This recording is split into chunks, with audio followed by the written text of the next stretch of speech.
Het vijfdaagse psychedelische festival Sci-Fi lutst dit jaar zo'n 15.000 bezoekers naar de Groene Ster. Er kwamen in totaal 259 klachten door het festival, benammen door het lood. Verder oorzaken en verkeersoorlast.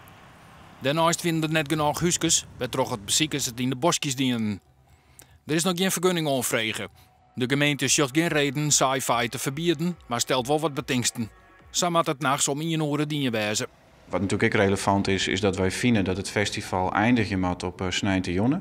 En nu weer het zo dat het ik teruggang vinden op de menjes.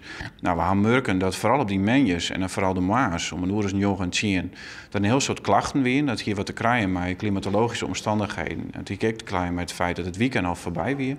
Dus het lijkt dus gewoon verstandiger om 9 juni om 11 uur te stoppen. De gemeente had alle klachten onderzocht en een dik rapport schreeuwen. Er moet een goed gesprek komen met de organisatie zodat er minder oorlog komt. Vooral de grote verkeersstroom in de aanrit naar het festival moet beter regelen worden.